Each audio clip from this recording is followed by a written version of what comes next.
Welcome to deep insights. आज हम देखेंगे पिछले क्लास के जो लूसेंट के जीके के डिस्कशन क्लास में हम जो है पहला वेद ऋग्वेद के बारे में जानकारी ने हमको डिस्कशन की थी। अभी हम यजुर्वेद को डिस्कशन करेंगे। सस्वर पाठ के लिए मंत्रों तथा बलि के समय अनुपालन के लिए नियमों का संकलन यजुर्वेद कहलाता है। देखिए, इसके पाठकर्ता को अध्यर्व्यू कहते हैं। अध्यर्व्यू क्या किसे कहते हैं? जो यजुर्वेद का पठन करते हैं उनके पाठकर्ता को अध्यर्व्यू के नाम से जाने जाते हैं। अभी हम डिस्कशन करेंगे यजुर्वेद के बारे में थोड़ी सी जानकारी। देखिए, यजुर्वेद में यज्ञों के नियमों एवं विधि विधानों का संकलन मिलता है। तो किसका संकलन इधर मिलता है? यज्ञों के जो विधि और विधान होते हैं ये सब का संकलन हमें यजुर्वेद में मिलता है। इसमें बलिदान विधि का भी वर्णन है। किस विधि का अगर हम बात करें वर्णन है यजुर्वेद में, तो यजुर्वेद में बलिदान के विधि का वर्णन देखने को मिलता है। इसमें बलिदान विधि का भी वर्णन रहता है। बलिदान की जो विधि हमें दूसरे वेद में देखने को मिलती है। यह एक ऐसा वेद है जो गद्य एवं पद्य दोनों में रहता है। देखिए, ये सिर्फ हम बात करें यजुर्वेद की तो ये सिर्फ पद्य में नहीं रहता इधर, और नौर ही ये सिर्फ पद्य में रहता है। गद्य पद्य उभय में हम इसे देखने को मिलते हैं। अभी हम तीसरे वेद के बारे में डिस्कशन करेंगे जो कि साम वेद है। साम का शाब्दिक अर्थ है गान, मतलब गाना जो होता है, गाना वो गान है। जो साम का शाब्दिक अर्थ है गान। इस वेद में मुख्यतः यज्ञों के अवसर पर गाए जाने वाले रुचाओं के बारे में संकलन है।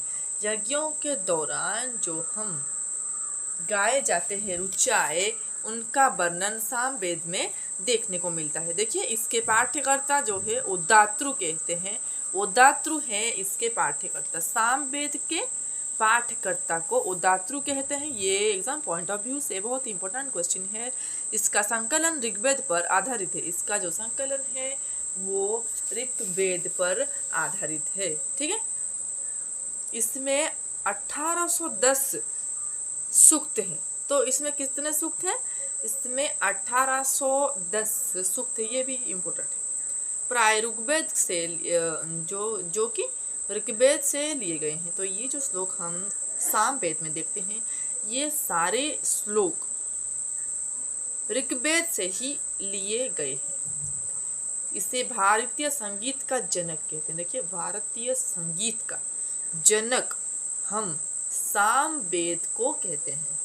ठीक, देखिए नोट देखेंगे, यजुर्वेद तथा साम वेद में किसी भी विशिष्ट ऐतिहासिक घटना का वर्णन नहीं मिलता। इधर जो ये जो वेद है, इधर कोई भी ऐतिहासिक घटना का वर्णन नहीं मिलता है। इधर बस मिलता है तो गीत ही मिलता है जो कि यज्ञ के दौरान, विधि विधान के दौरान जो गाए जाते हैं वही गाना इधर देखने को मिलता है। अथर्ववेद देखेंगे। देखिए, अथर्ववेद जो है वो चौथा वेद है। अथर्वा ऋषि जो थे उनके द्वारा रचित इस वेद में, तो अथर्वा ऋषि द्वारा रचित इस वेद में कुल 731 मंत्र तथा लगभग 6000 पद्य हैं। इसके कुछ मंत्र ऋग्वैदिक मंत्रों से भी प्राचीनतर है। इसके जो मंत्र है ऋग्वैदिक जो ग्रंथ है, ऋग्वैदिक जो मंत्र है उससे भी ये प्राचीनतर कहलाता है। 6000 पद्य हैं। इसके कुछ मंत्र ऋग्वैदिक मंत्रों से भी प्राचीनतर हैं। औषधों का उल्लेख सबसे पहले अथर्ववेद में मिलता है। अथर्ववेद में औषधि के बारे में जानकारी देखने को मिलती है। ऐतिहासिक दृष्टि से अथर्ववेद का महत्व इस बात में है कि इसमें सामान्य मनुष्यों के विचारों तथा अंधविश्वासों का भी वर्णन मिलता है। तो अथर्ववेद एक ऐसा वेद है जिसमें मनुष्य के जो विचार होते हैं, विचारों के सहित अंधविश्वासों का बारे में भी इस वेद में विवरण मिलता है। देखिए, पृथ्वी सूक्त, पृथ्वी सूक्त अथर्ववेद का प्रतिनिधि सूक्त माना जाता है। इसमें मानव जीवन के सभी पक्षों, गृह निर्माण, कृषि की उन्नति, व्यापारिक मार्गों का खोज, रोग निवारण और क्या समन्वय, विवाह तथा प्रणय गीतों, राजभक्ति, राजा का चुनाव, बहुत से वनस्पतियों एवं औषधियों, साप, वशीकरण, प्रायश्चित, मातृभूमि महात्म्य आदि का वर्णन देखने को मिलता है। कुछ मंत्रों में जादू टोना का भी वर्णन मिलता है। जादू टोना का वर्णन इधर मिलता है देखने को, कौन से वेद में? अथर्ववेद में जादू टोना के बारे में देखने को मिलता है। अथर्ववेद में परीक्षित को कुरुओं का राजा कहा गया है तथा कुरु देश की समृद्धि का अच्छा चित्रण मिलता है। कुरु देश की समृद्धि के बारे में एक अच्छा चित्रण देखने को मिलता है। जब राजा परीक्षित उधर शासन करते थे उसी समय की बात है। इसमें सभा एवं समिति को प्रजापति के 2 पुत्रियों कहा गया। देखिए ये इंपॉर्टेंट क्वेश्चन है। प्रजापति की 2 बेटी जो सभा समिति थी वो किस वेद में उल्लेख है? वो चौथा वेद में उल्लेख है। वेदों की भी कई शाखाएं हैं जो वैदिक अध्ययन और व्याख्या से जुड़ी रहती है।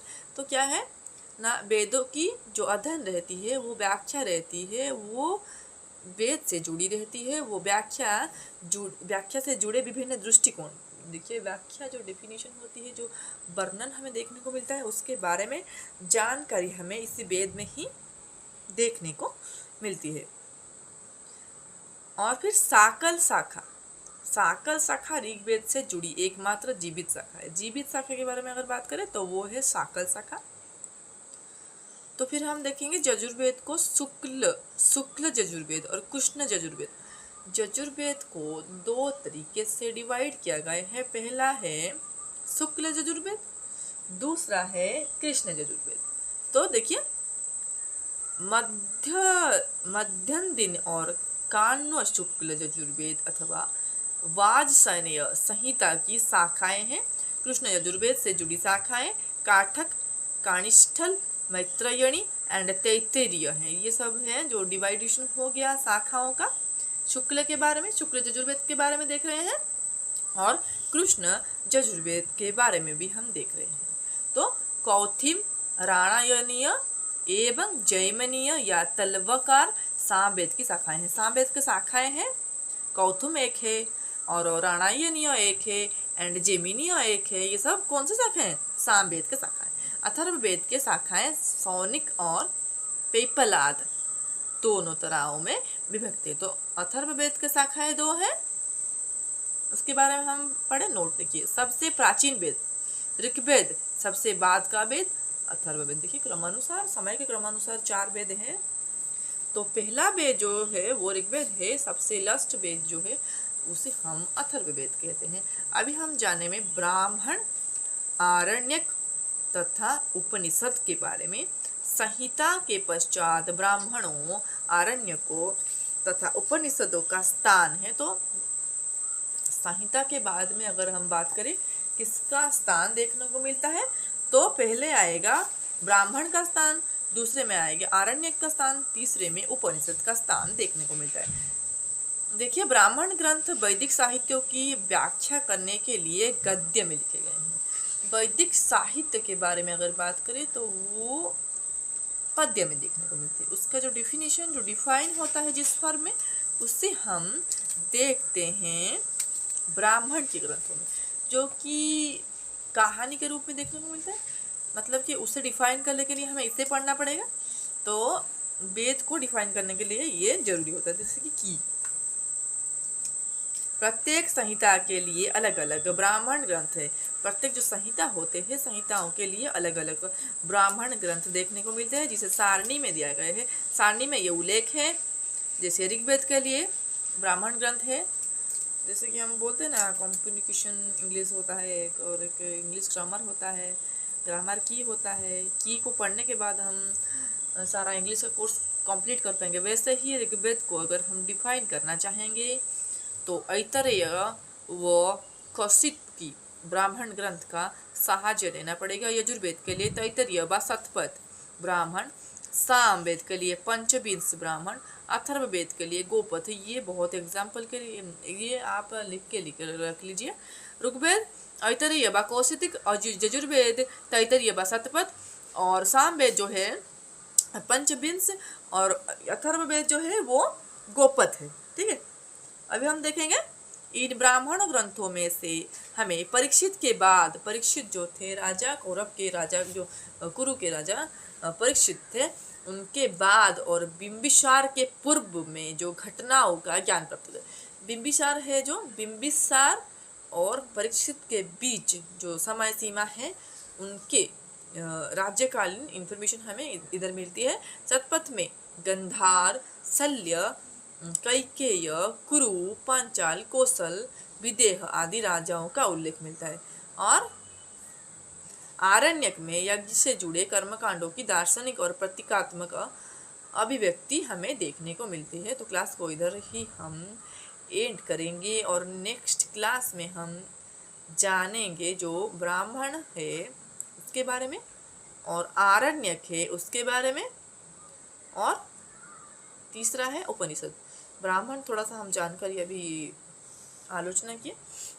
नेक्स्ट क्लास में हम आरण्यक और उपनिषद ये दोनों के बारे में डिस्कशन करेंगे। सो क्लास को अभी